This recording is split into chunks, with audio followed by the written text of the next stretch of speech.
This is a pretty long little discussion, okay? So y'all know me. If you have to go, that's great.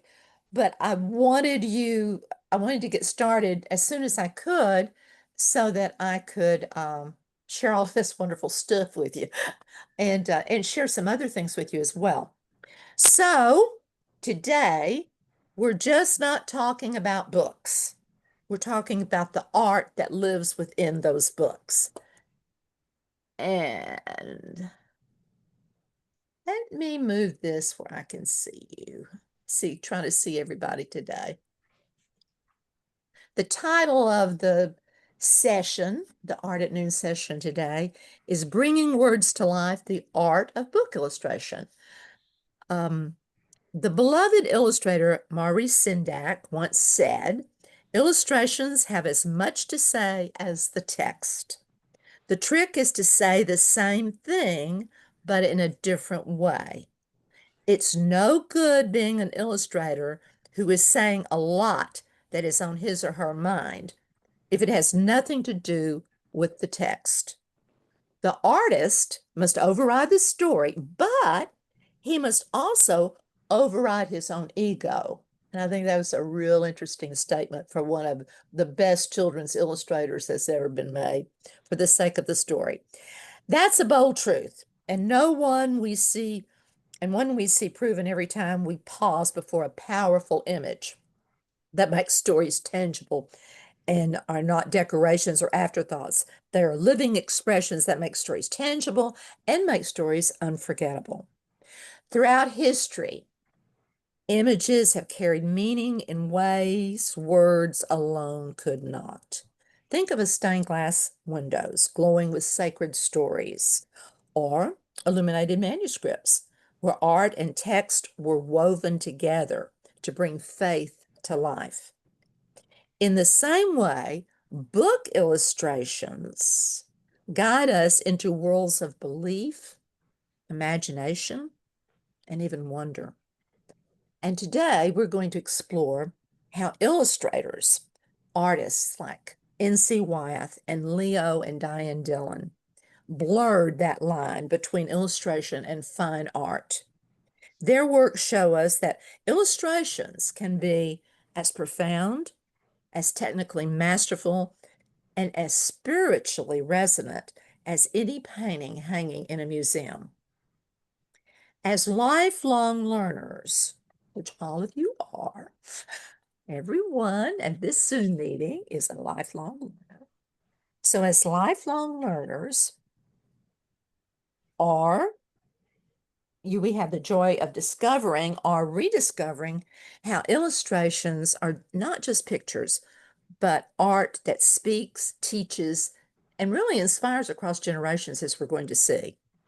Today, we'll explore how illustrators bring words to life. From pirates and wild things to cultural traditions, illustrations shape how we see stories and sometimes how we remember our childhood. Take a look at this picture. This is an illustration done by N.C. Wyeth for Treasure Island, which was written by Robert Louis Stevenson. And Robert Louis Stevenson was, I'm sure all of the old timers, and that's how I'll say it, are mature. All of the mature people sitting on the Zoom meeting today will remember the story of Treasure Island. It was a classic adventure of pirates, tales of pirates and maps and buried treasure. Young Jim Hawkins discovers a treasure map in the belongings of an old sea captain. And joining a voyage to find the hidden fortune, he encounters the cunning and charismatic Long John Silver, who shifts between ally and adversary. Through danger, mutiny, and daring escapades, Jim comes of age, learning about courage, trust, and betrayal. This novel helped shape the modern image of pirates, and it endures as one of literature's great adventure stories. And this is an illustration from Treasure Island by N.C. Wyeth. Just take a look at this. And as you're looking at it, I want you to think about a children's book. Maybe your first children's book, or one that your parents read to you at night to try to get you to sleep. And I'll bet you the thing you remember are some of the marvelous illustrations that was in that book. So having opened with that, what exactly does an illustrator do?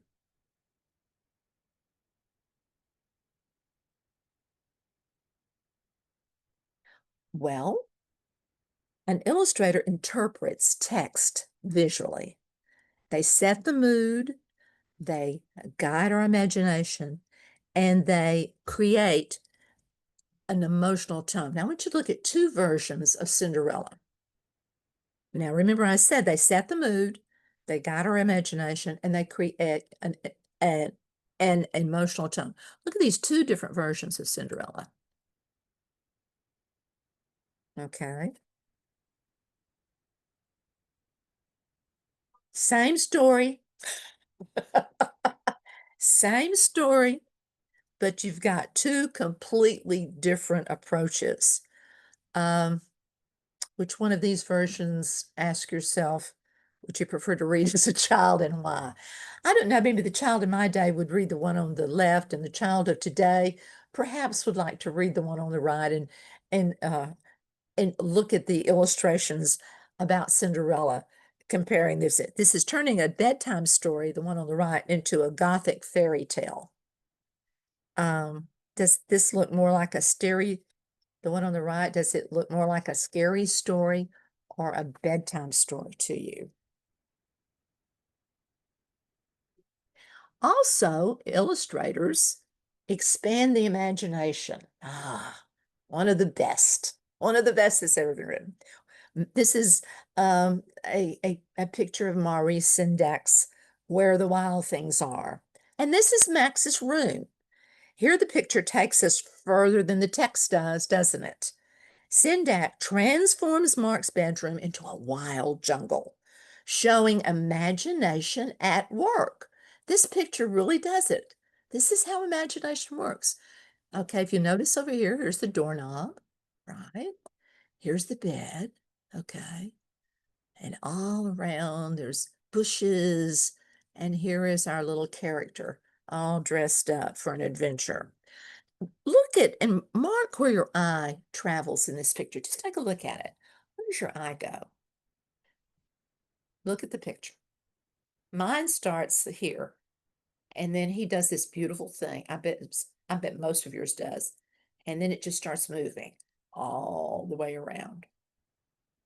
So with this wonderful illustration, he has given us that sense of what happens in a child's brain when they listen to a good story or they imagine stories. Another thing that an illustrator does, good illustrators, they can clarify complex ideas. This is one of the most beautiful, a picture from one of the most beautiful uh, children's books ever. This is the Ashanti to Zulu. It's an alphabet book. And the illustrators are the Dillons, which we're going to talk about today. They have taken these tribes in Africa and created an alphabet book with these vivid, beautiful cultural images. They give children and adults a window into a diverse culture. And they use this visual, look at this, they use these visuals details to teach with dignity and respect. Think about this. Look at this picture carefully. What's one thing, does the first thing that comes to your mind in this image that tells you something about culture or something about history?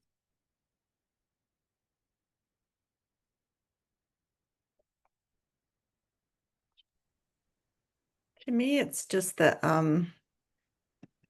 sorry, I had a pop-up thing.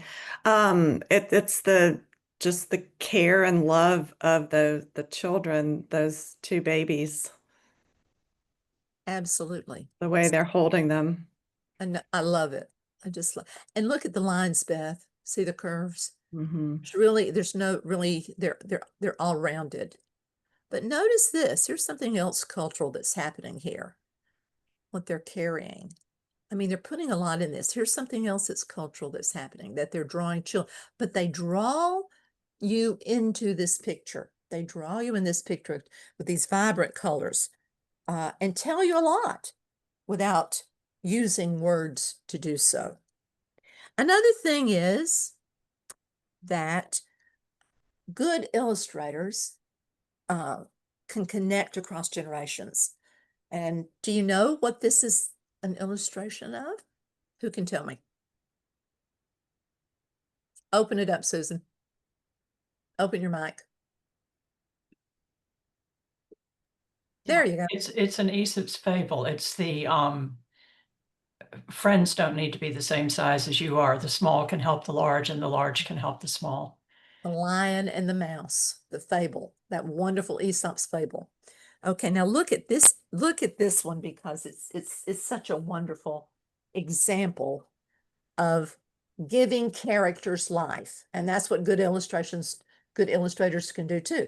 They've literally given the lion and the mouse life, haven't they? This is Jerry Pinkney's, who's one of my favorites. And this whole book is a wordless book. The complete story is told just by pictures, just words. And you can see, you know exactly, if you look at this story, it shows us something. He shows us this. You don't need words. Expressions, look at the lion's face. You know exactly what's happening there just by looking at this. Let me zoom in just a little bit. Sandy, tell us again the name of that book.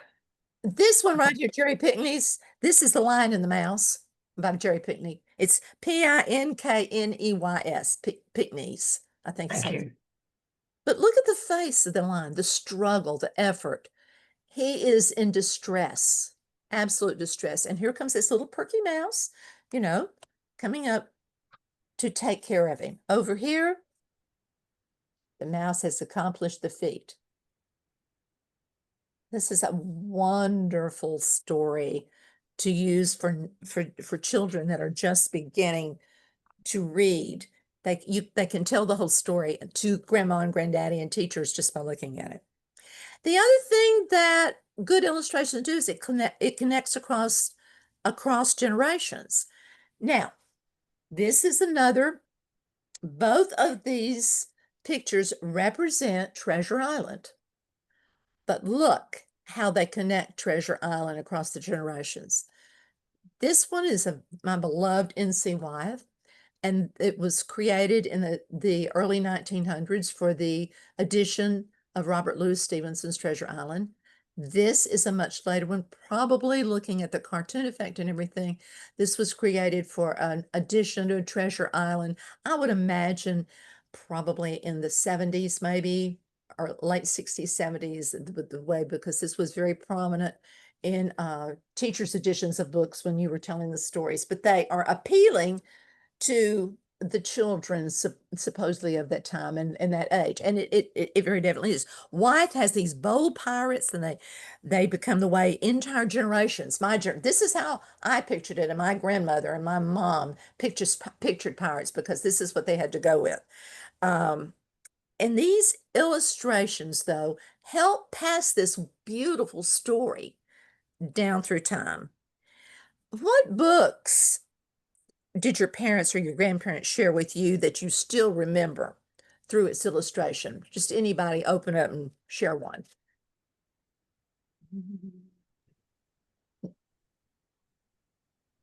One of my favorites, I don't know if y'all ever read this, was called The Seamstress of Salzburg. And it was just a simple, charming little story, but the illustrations were incredible of the dresses and the fabrics and the flowers and the detail. I still just can recall that book immediately in my mind. It made such an impression. And I think it actually led me to do a little report like in first grade on types of fabric. Anybody else want to share one that resonates with you? Yes, let's see here. I remember Robert Louis Stevenson, Child's Garden of Verses, Oh, and had very traditional pictures like the Wyeth. I don't know if Wyeth did those. I'll have to see if I can find it actually at my mom's house. Yeah, oh, I do remember mine. that. Mine was my very first big book. It was a beautiful, and my Aunt Evelyn gave me books every Christmas, but this was the first one when I got where I could really read big books. It was Little Women. And it was an absolute beautiful, beautiful illustrated copy. Very tiny print, and I felt so big, but the pictures were absolutely glorious and helped move me into big boy and big girl work. As the kids were now say, oh, I'm reading chapter books. Well, it moved me into that chapter book mode. So we've looked at the characteristics and what kind of make and look for in illustrations books. Now let's talk about what kind of techniques do these illustrators use? Do they use the same ones as real artists, perhaps, that make real pictures that are shown in gallery? What are some of the techniques that they use? So they use lots of things. In fact, they experiment with different mediums to bring the stories alive, and each one gives a different feel. Soft watercolors versus bold oils versus, like we looked at, modern digitals. These are all examples from 5 different books of different mediums that are used. And we'll start with this one because this is one of the most beautiful ones. This is another Pickney, and this time the story, of course, is Red Riding Hood, and he uses watercolors for this story of the bold things. This one I'm sure everybody is familiar with. This one is Van Allsburg's Polar Express. And Van Allsburg, each of the paintings, each of the illustrations for this book were expressed in oil. This is a new, well, not so new, but she's a contemporary artist from Canada. And she just really just beautiful things with gouache, the gouache technique. Probably Grady can correct me on that title. I'm sure he will when we get off the air. This is new, a new fella, that Dan Santat, and he's won lots of awards, and his illustrations are done strictly digital. This is all digital work. And then we have one of my favorite books of all time. And this is Ezra Jack Keats' beautiful children's book called Snowy Day. And all of his illustrations are collages. So you see 5 different real examples of art and medium at work. So we're ready to talk about the 2 illustrators that I have picked to focus on today.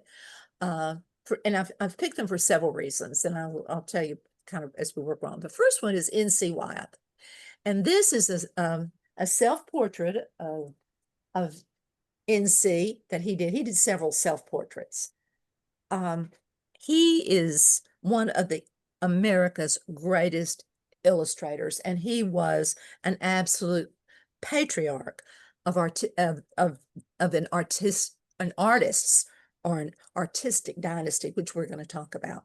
The 2 books on this side are some of the ones that he illustrated, and one is the very famous, which we're really going to look at, The Yearling by Marjorie Kenner Rollins, and the other was the classic tale, in the time in the 1920s and 30s, the deer back to that. Was then the Deer Slayer. And as we go through, he has a style that he does for illustrations, but it comes from a realistic background. Let's talk a little bit about that background, a little bit about him. He was born in Maine in 1882, and he grew up on a farm in Maine. This is a picture of it on the left. His mother nurtured his art, but his dad, being a practical person, thought, there's kind of like a lot of tomfoolery going on, and he needs to get a real job and not just this one.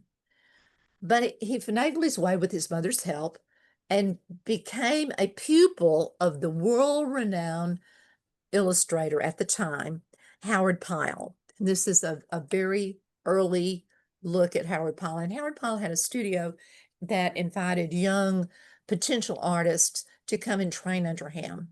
And he was excellent, and N.C. Watts learned so much under his tutelage. He learned lessons that art should come. Howard Pyle tells him the art should come just from real experience. And this was lessons that Wyeth carried into his dramatic illustrations. And that's something that you hear as writers. I know that I took a writing course once in in the workshop. She was talking about becoming that when you write from real experiences, and then that makes it authentic writing. So he took Pyle's word for it, and he followed his advice and Wyeth traveled west for a time. He sketched cowboys.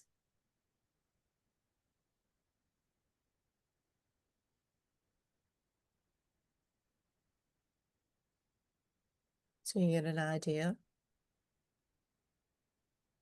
And this is one of my favorites that he did. Native Americans. This was the work that he did west. And these experiences in the West gave his art an unmatched authenticity. It was the real, when people were reading the text about Native Americans in birch bark canoes traveling down a western river, this picture brought that text to life.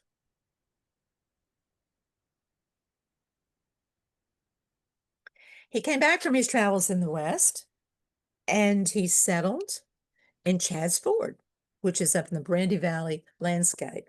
He married a lovely lady, Carolyn Bacchus, and he settled in Chadds Ford. I want you to look at this. We were so fortunate last year to go on our art walk and toured this the Brandywine Museum, which houses N.C. Wyeth's sons and his paintings as well, and then tour this home. And it sits up on high on this rise overlooking the valley. And in it, he has his studio. And I wish I'd gotten the picture of the studio better than this one over here. But this gives you a huge, big windows that bring in the light. And an interesting thing about him, he was larger than life. He built this large home in 1911 and filled it with 5 children. He raised livestock and crops. The illustrators are not paid this well as they were back in the day, but the proceeds that he received from illustrating Treasure Island made him famous and redefined how pirates are imagined. And it also helped him buy this beautiful, buy this farm up in Chadds Ford.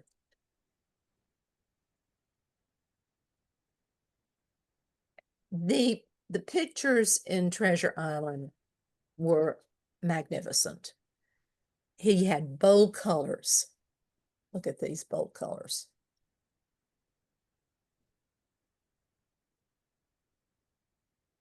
He had drama.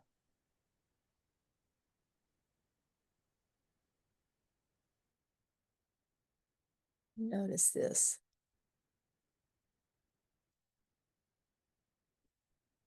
Trying to get them large so you can see.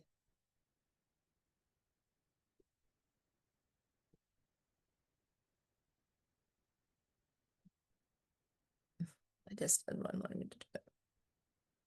Well, one more time. Not gonna let me do it. Anyway, the drama here. And his methods mattered. This is what I was talking about with his studio. Maybe I can enlarge it just a little bit. When you walk into the studio, it's, maybe 3 stories high.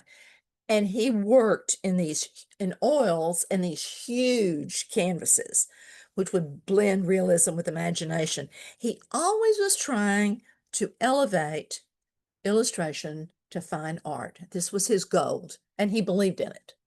He believed that illustration was fine art. And this is an example.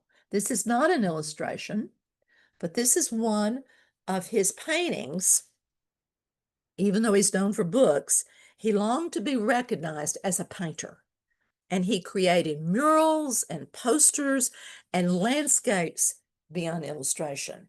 And I just want to dwell on one of his, this is one that we saw in Brandywine at the museum, and I loved it. I just love this. Thomas Hart Benton, I know that if that's a famous painter, and I'm sure and I believe we've got one of his at the Comer. If somebody can tell me whether we do or not, but I do believe. But anyway, if you look at that one, this is reminiscent kind of N.C. Weiss. He said, N.C. Weiss said, the composition, he went to a composition lecture and as an artist, and he said it opened his eyes more than any talk he'd ever heard. And in September of 1935, the Wythe family were sitting on their porch of Eight Bells, their summer home in Port Clyde, Maine, and they watched as a flotilla of boats passed on the way to nearby Teal Island and the funeral of Rufus W. Teal. And Teal was born and lived his whole life there, 97 years on this island, working as a lobsterman, and he became somewhat of a legend. The visual imagery of the boats approaching the Teal Island for the funerals stayed with N.C. Wythe, and he proceeded to make a really quick sketch of the composition that he would develop into one of his most arresting paintings of his career. He decided to paint this funeral in egg tempera, which is with gesso panel.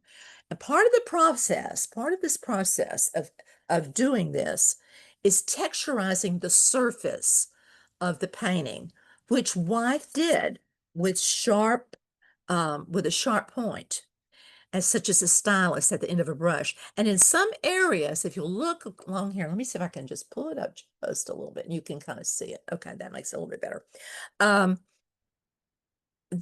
In some areas, the gouged lines are more randomly applied. Like here, they're not, but right in here, these areas are kind of randomly applied. Just kind of that gouging into the paint. The overall surface texture energizes the image. If he had just painted that just smooth, without any of that rumpleness in it, I just don't know whether this painting would have been that arresting. But one of the most striking features to me of this whole painting is the blue. I want you to look at this, the different blues in this painting. And I wish all of you, we could be right now standing in front of this painting and you looking at it, because the blues just absolutely are breathtaking, even now after all these years. And how he did this is really interesting. He collaborated with the chemists at the DuPont company, and they gave him two beautiful colors to work with.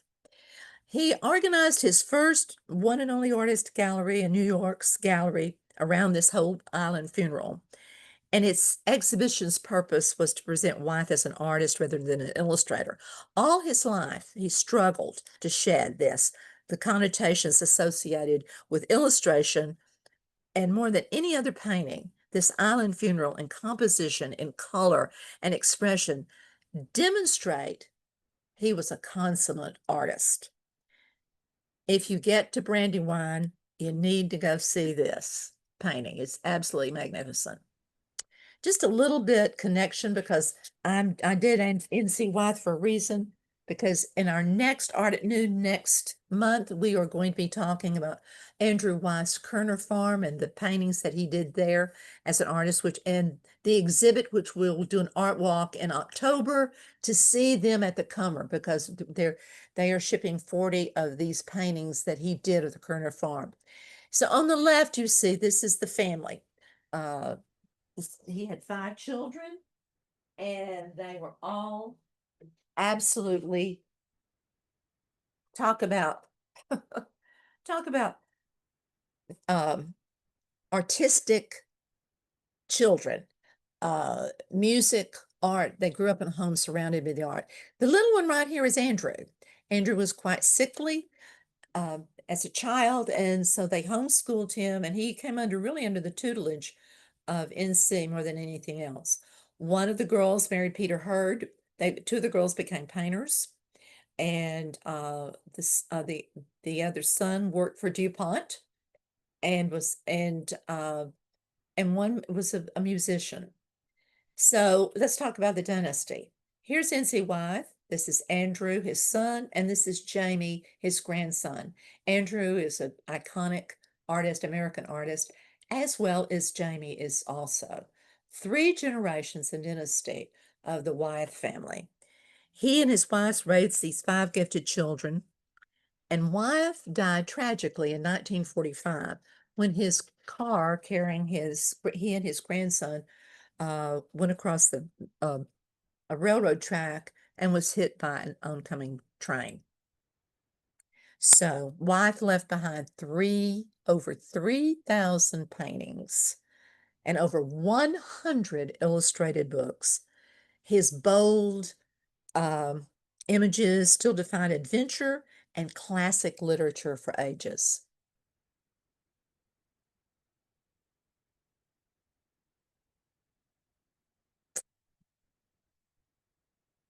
Now, moving to our next company of illustrators, I want to focus on 2 contemporary illustrators, Leo and Diane Dillon. Leo was born to Trinidad parents in Brooklyn, and Diane was raised in California. They met, they're a husband and wife team. They met at the Parsons they met at the Parsons School of Design, and they really became rivals at that time. They're artistic rivals, and then and they competed kind of against each other. And then the competition really started to turn into admiration and eventually love. They are among the most skilled and versatile illustrators that we have. Let's see if I can pull this one a little bit. They are most known for their wonderful contribution to children's storybooks. Their work can be also characterized by a stylistic diversity. Notice this, and this is style. We're going to try to move it slowly so it doesn't change on me. Put both of these so you can see them and compare them. Their work can be with influences. They have influences over African folk art, Japanese woodcuts, old master paintings, medieval illumination. They did it all. They produced thousands of images found on book covers, editorials, movie posters, album covers, advertising. And they consistently, what is so phenomenal about them? They consistently changed the media and the techniques to suit each project. Leo said in an interview in 1997 that people always ask us why we do so many styles. We gave up our individual styles. Now the whole history of art, all the world styles are our inspiration. It has been known as a command for artistic teams to collaborate on illustrated books. One partner furnishes the text while the other illustrates the pictures. However, it's far less common for both of artists to produce art in tandem. And because of this is what they did. The Dillons have been able to turn collaborative art into a creative masterpieces, combining their unique skills and focused vision into a kaleidoscope of vibrant color and styles.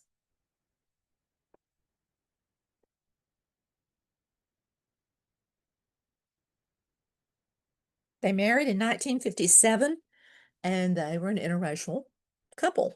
And they faced prejudice, but they built a shared life of art together. It was my pleasure this year. I'm one of the trustees for the Marjorie Kenner Rollins Society.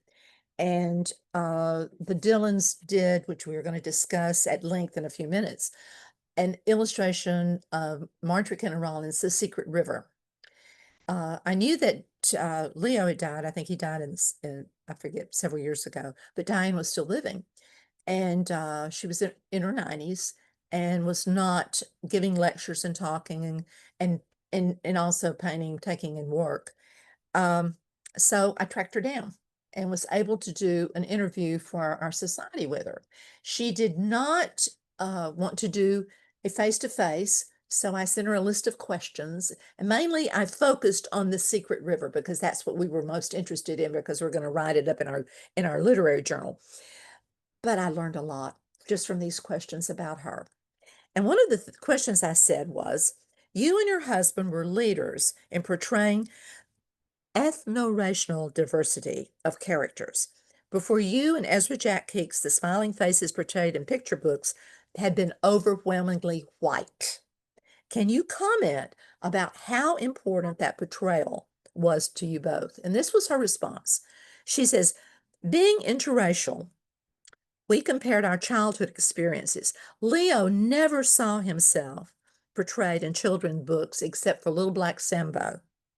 I realized how different our worlds were. When Lee was born, that was their child. There were few books to represent him, so when we bought a book for him, we hand-colored the characters in the book to better reflect the world we live in. That is why, and this is why I love these two wonderful illustrators. She said, that is why we decided our lives and our work would be inclusive. They talk about a third artist in creating. Here's one of their why mosquitoes buzz in people's ears. They coined the idea of a third artist. First, she told me that the first thing they do, they illustrate picture books are unique in that the artist has many pages to tell the story visually. She said, when Leo and I started working together, there was a tension there because we each had our egos and our visions at first. We were passing the work back and forth. We would try to pull it back to our own vision. When we got to the concept of the third artist, that artist was creating something new and different than what we would do individually. It freed us of the tension.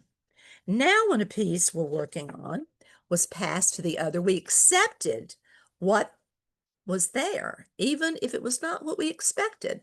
We just continued from that point. The third artist included our son, Lee, who is an artist as well, and he worked with us on many projects. And she talked about when she worked on The Secret River, they had adjusted to working together, so it was already working smoothly, and they had developed trust in each other. This is a picture from The Secret River, the book that was, and these are the end papers. End papers in a children's book are the first when you open the book. That cover there, the artists generally, a lot good artists do. They will also draw pictures for those end papers. The Dillons mastered every medium: collage, gouache, woodcut, stained glass effects. Each of the stories that they illustrated directed its own style. These end papers were done with colored pencil, and they are just colored pencil, and they were done on acrylic and they were all done with this on Bristol board. The acrylics that they did for the rest of the book are much like oil paint, except they dry quickly. And acrylic paint can be used to blend colors. And when they do that, the style is really magic.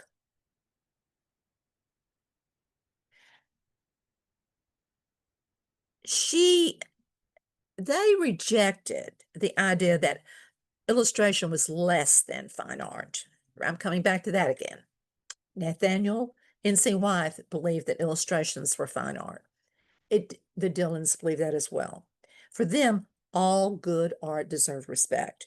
And she said, we're always guided by the story, but she says, we're not confined to echo the words. And I thought that was a beautiful statement when she said that. We're not confined to echo the words. We're building a visual world inspired by the words. For example, this is an illustration from the Secret River, and this is Calpurnia. And let me tell you a little bit about the story, the Secret River, because we're going to be discussing it. It's a gentle, magical tale for children set in rural Florida. Calpurnia, a young girl from a poor family, sets out to find food when her family faces hunger. Guided by her faith and imagination, she discovers a hidden magical river teeming with fish, a secret gift of abundance. She brings the catch home, providing for her family, and the story blends realism with folktale magic, celebrating resilience, hope, and the mysterious ways in which life sustains those who believe. So that's what she said. She says, we're always guided by the story, but we're not confined to echo the words. We're building a visual world. Calpurnia woke up.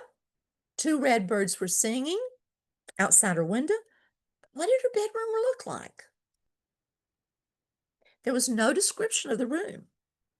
We had to imagine what the room looked like, keeping in mind that they were poor, and this was during the Depression. But also on that same page, and if you get the book and buy it for your grandchildren at the bookstore or a friend, you will notice this spread. And it's absolutely beautiful because you have Calpurnia looking out the window, but you also have where they picked up that when she woke up, 2 red birds were singing outside her windows. And she said, we also showed the window, and this is called a spot, what they call in children's illustrations, where you have just a little spot illustration that is in the story.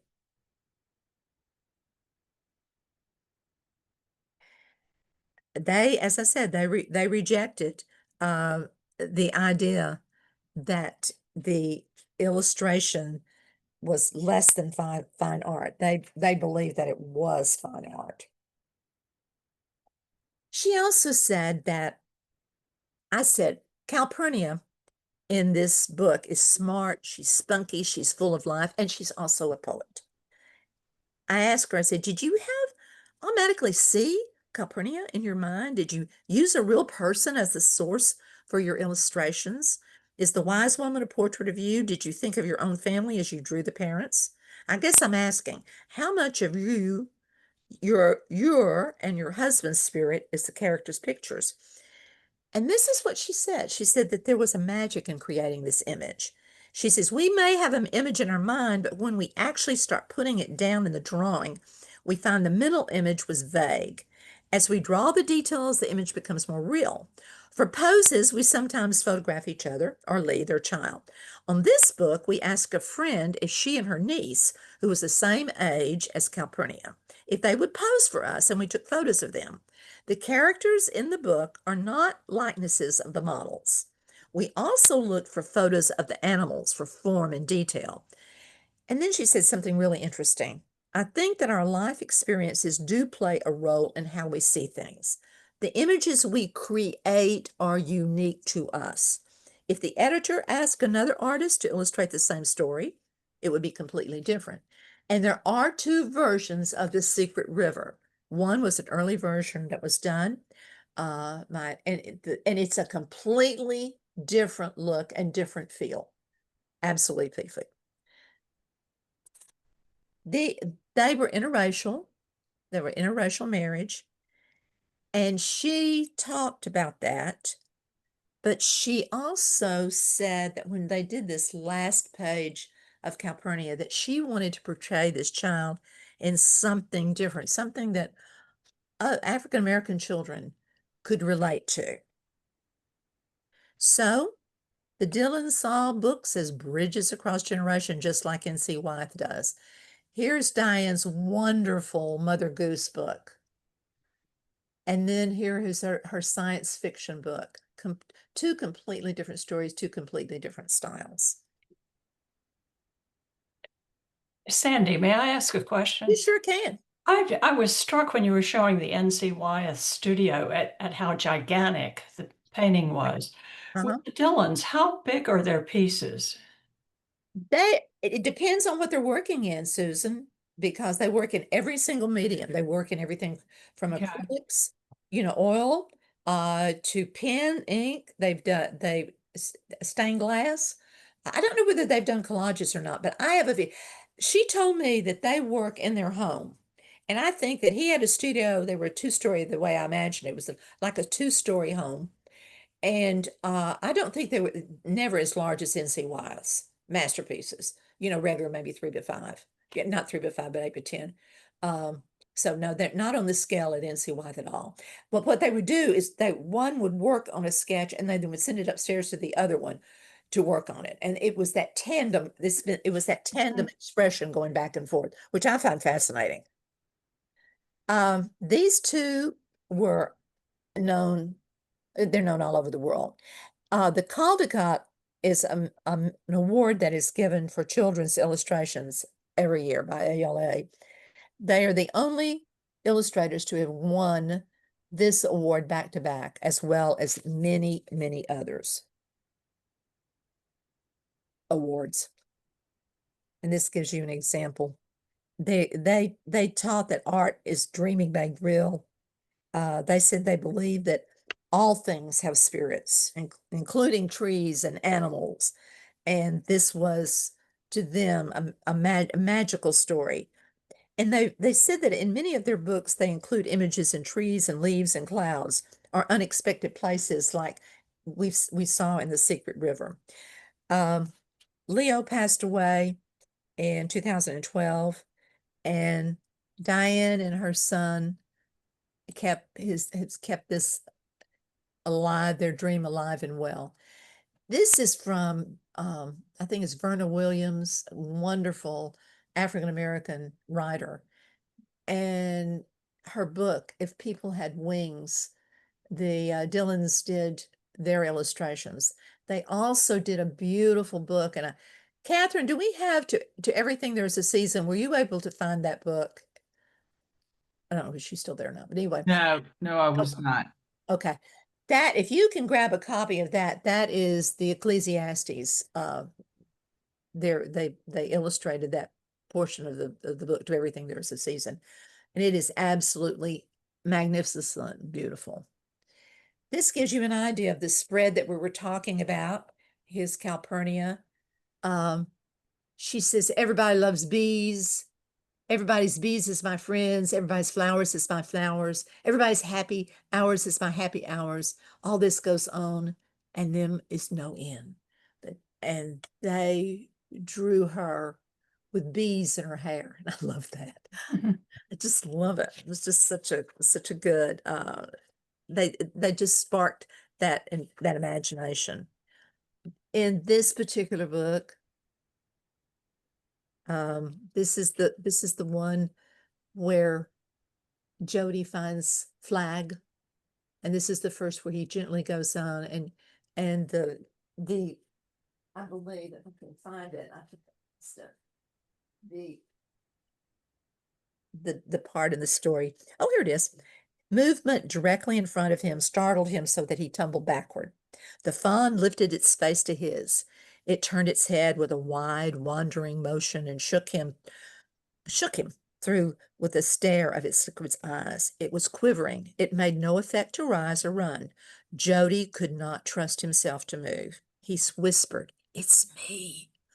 The fawn lifted its nose, scenting him. He reached out one hand and laid it on the soft neck. The touch made him delirious. He moved forward on all fours until he was close beside it. He put his arms around its body.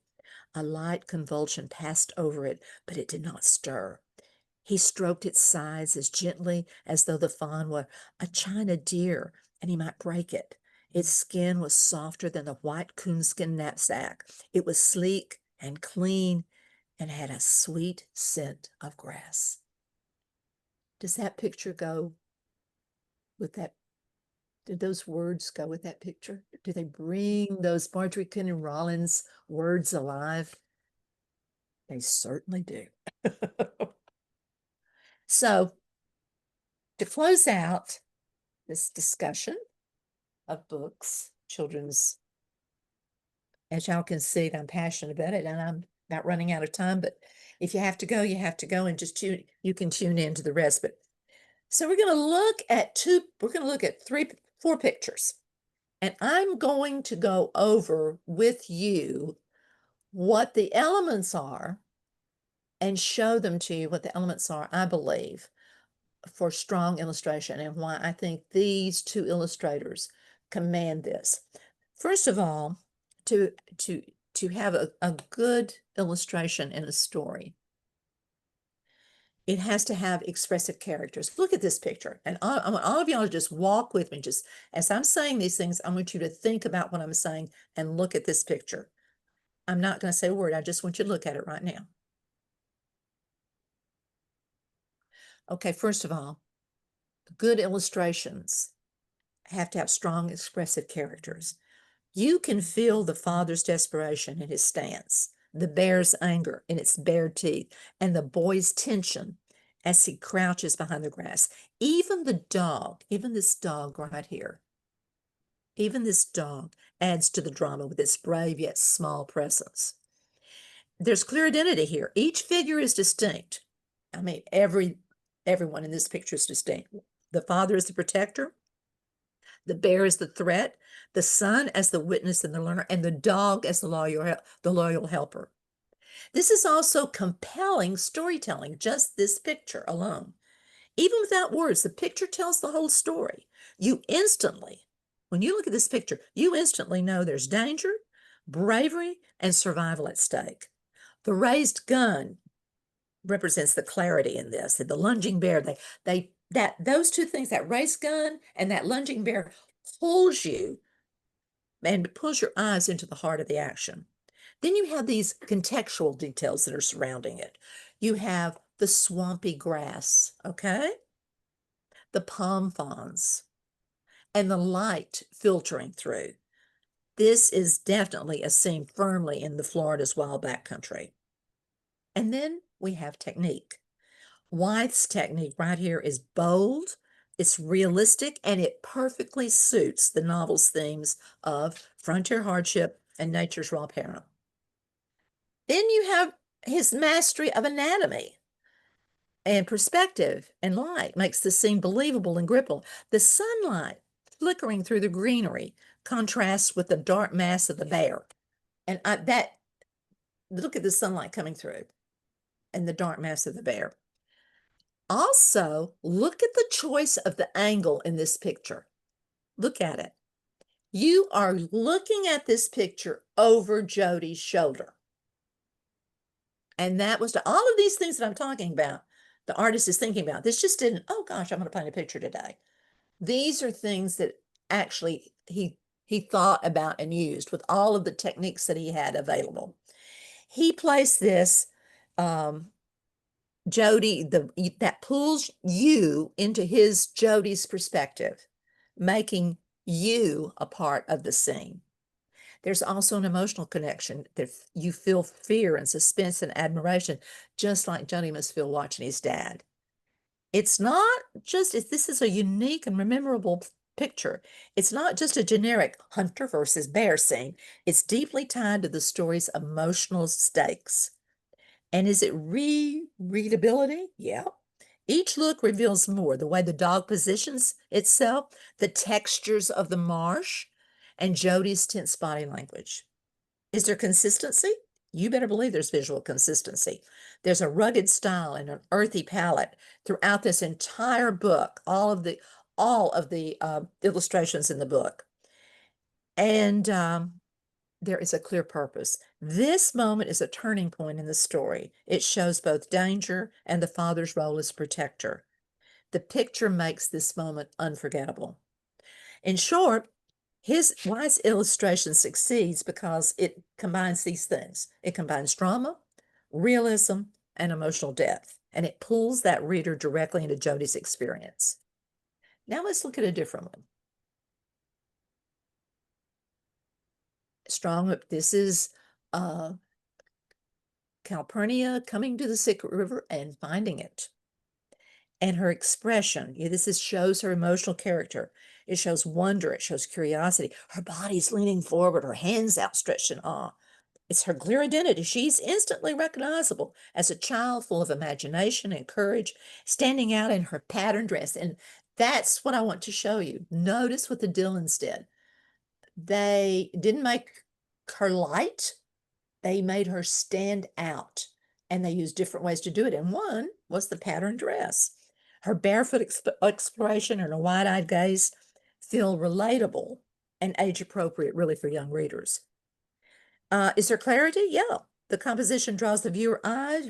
Her gesture points down. Notice the fish teeming around her feet down here. It's hard to see because they're so dark.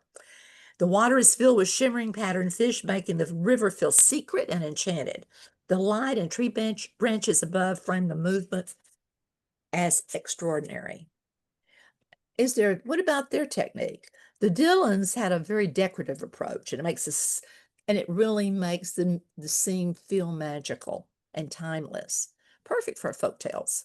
The use of patterns on the desk, there's their technical proficiency. The scales of the fish match. Notice the scales here, and it matches this.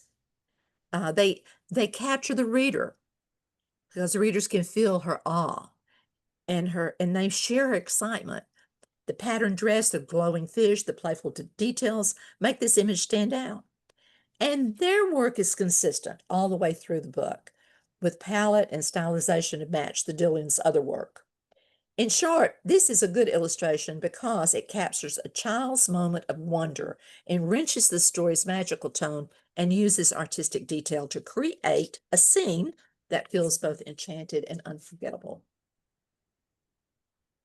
And very quickly, let's look at this last two. Here they are side by side. On the left, the last picture, both of these pictures show strong, expressive characters. The families embrace relates love and pride. Jodi's slouch and hand propped against his cheek reveal weariness, and his father's gesture shows seriousness.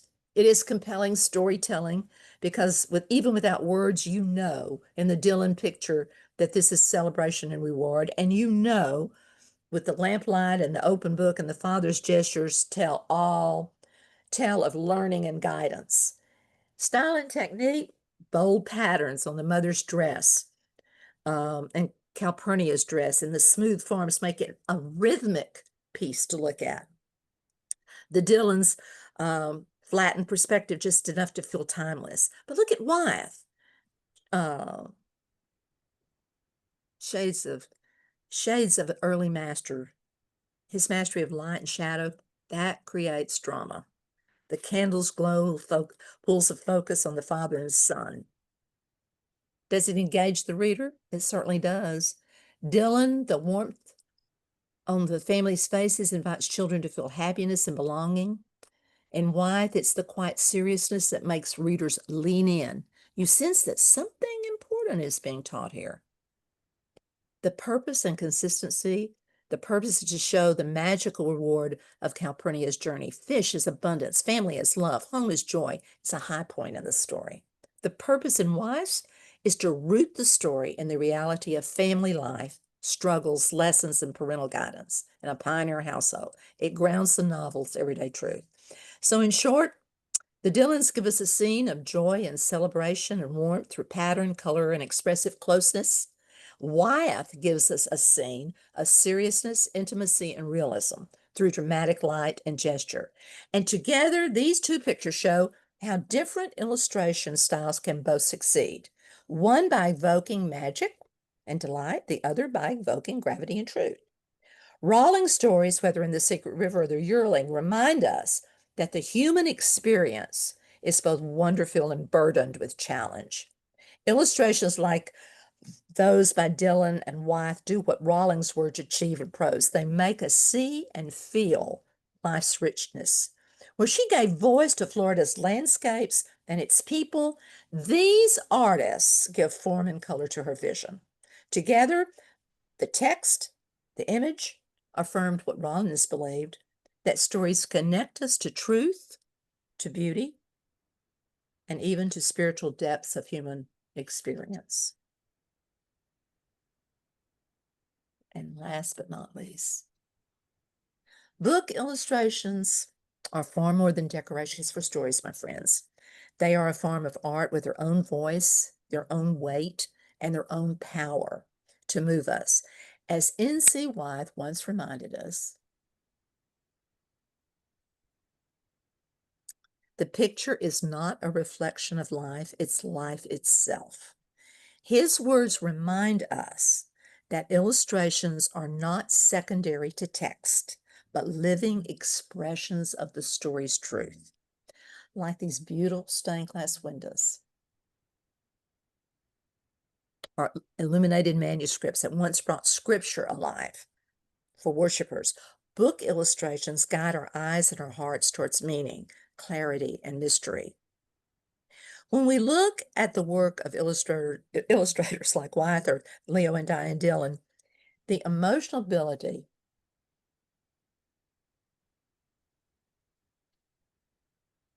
between the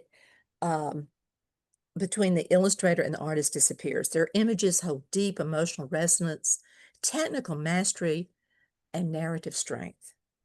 They remind us that illustration can stand alongside painting, sculpture, or music as an art in its highest form. So, my friends, at Art at Noon, our goal as lifelong learners is to carry these insights forward. By studying illustrations, we sharpen our abilities to see more deeply, to notice gesture, light, symbolism, and style, not only in books, but in the wider world of art. In this way, illustration becomes a doorway into greater understanding, much as religious art once invited worshipers into mystery and meaning. To believe in the power of illustration is to affirm that images can touch the heart, lift the spirit, and stay with us long after the book or the hour has closed. So, my friends, I wanted to share you one other thing.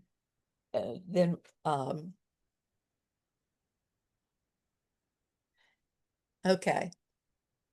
Every Wednesday, I work with 3 little boys. One, and they're all the language as a reading tutor. The language of these 3 little boys, 2 are Spanish and 1 is Russian. I chose to tutor them through books, and I chose to tutor them using what I know they love. This is Dog Man. And I use these illustrations to teach reading and compare both of them. And it works. So I'm following the foots. Maybe, I don't know whether N.C. Wyeth would approve, or maybe Marjorie Kinnan Rollins or the Dillons of this approach, and maybe they would want me to use different methods, but I'm finding it to be quite revealing. One thing before we leave you, we have started a website, a Facebook page. And after each of these, I have to stop the share. Okay. And let me start sharing again because I want to share this with you. If I can, yeah. Where's my Facebook page? Okay, hang on a minute. You can turn the recording off, Catherine. Let's see if I can bring it up. Anyway, our Facebook page